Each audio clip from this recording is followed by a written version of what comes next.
नमस्ते भैया बहनों। आज हम कक्षा पंचमी विषय हिंदी पाठ 4 त्योहारों का देश के बारे में पढ़ेंगे।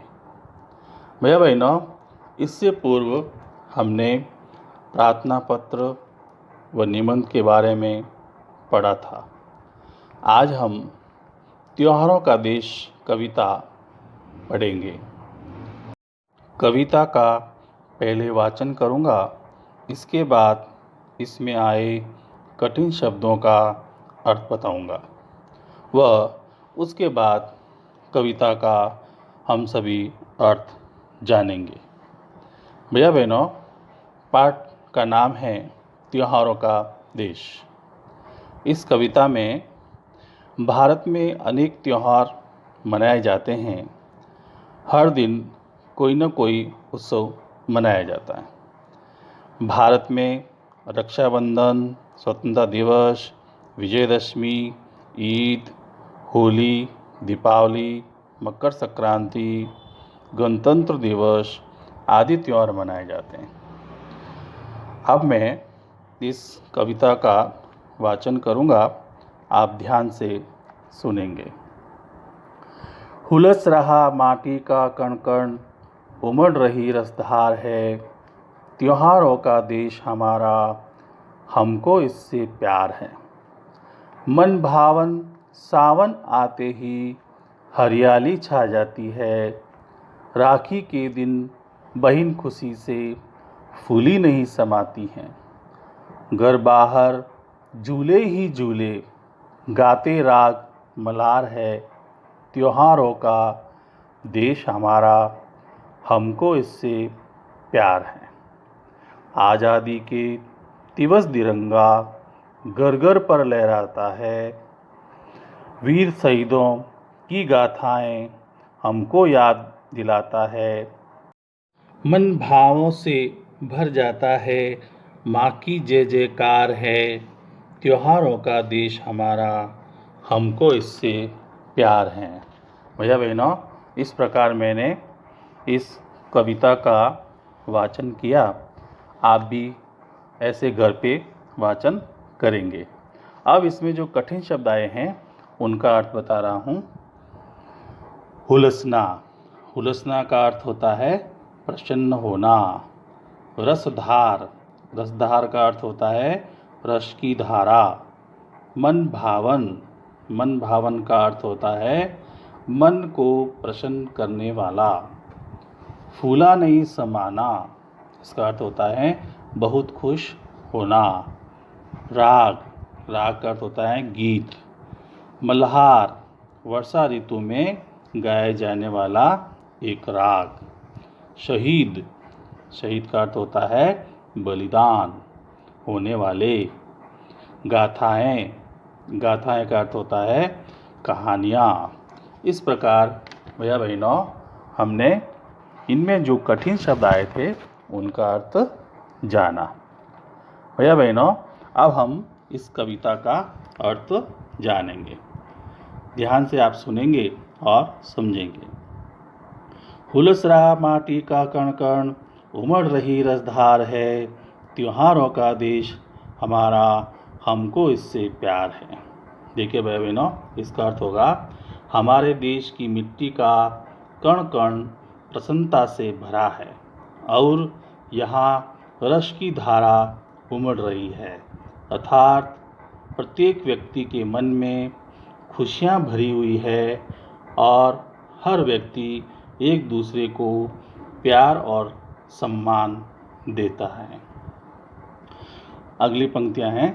मन भावन सावन आते ही हरियाली छा जाती है। राखी के दिन बहिन खुशी से फूली नहीं समाती है।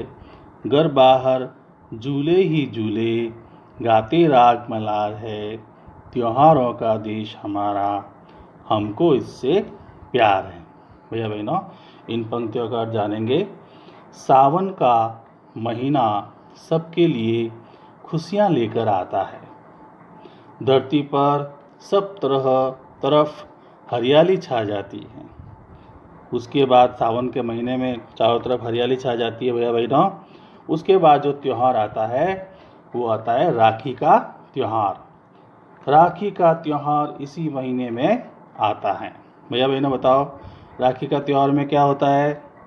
हाँ, बहन भैया के राखी बांधती है और भैया उसे उपहार देता है। हम सभी राखी का त्यौहार मनाते हैं ना? हाँ, बहुत अच्छा। इस दिन बहन अपने भाई के राखी बांधकर बहुत खुश होती हैं। सावन के महीने में सभी पेड़ों पर लगे झूले झूलते हैं। सावन के महीने में भैया बहनों सभी माताएं बहनें है ना, सभी बच्चे और पेड़ों पर जो झूले लगे हैं वो झूले झूलते हैं। और उसके बाद में वर्षा ऋतु का गीत गाते हैं, अपनी खुशियाँ प्रकट करते हैं। घर बाहर झूले ही झूले गाते राग मल्हार हैं। राग मल्हार का अर्थ होता है वर्षा ऋतु में गाई जाने वाला गीत। वर्षा ऋतु के अंदर जो गीत गाया जाता है उसे राग मल्हार कहते हैं और अपनी खुशियाँ प्रकट करते हैं, है ना। इस प्रकार भारत देश त्योहारों का देश है और हम सबको इससे प्यार है। अगली पंक्तियाँ देखिए भैया बहनों। आज़ादी के दिवस तिरंगा घर घर पर लहराता है, वीर शहीदों की गाथाएं हमको याद दिलाता है। मन भावों से भर जाता है, माँ की जय जयकार है, त्योहारों का देश हमारा हमको इससे प्यार है। इसका अर्थ होगा भैया बहनों, स्वतंत्रता दिवस पर तिरंगा झंडा फहराकर आज़ादी का पर्व मनाते हैं। भैया बहनों हमारा देश 15 अगस्त 1947 को आज़ाद हुआ था। तो उसके बाद में रक्षाबंधन के बाद में और 15 अगस्त आता है और 15 अगस्त को हम आज़ादी का दिवस कहते हैं उसे। और उस दिन तिरंगा झंडा फहरा करके और हम ये पर्व मनाते हैं। वीर शहीदों की गाथाएं हमको याद दिलाती हैं और इस दिन देश के लिए शहीद हुए वीरों की गाथाएं को हम याद करते हैं और इनकी गाथाएं हमें याद आती हैं। उनके बलिदान की वीरतापूर्ण कहानियां सुनकर हमारा मन श्रद्धा से भर जाता है।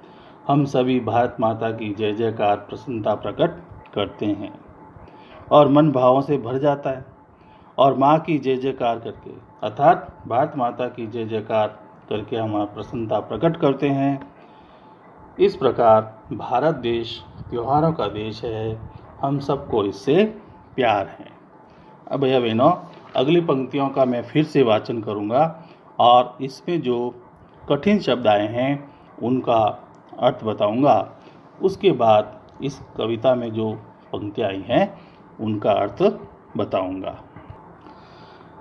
आता है हर वर्ष दशहरा, होते खेल तमाशे हैं, दिवाली पर दीपदान फुलझड़ियाँ खिल बतासे हैं, धूम धड़ाके और पटाखों की कैसी भरमार है, त्योहारों का देश हमारा हमको इससे प्यार है।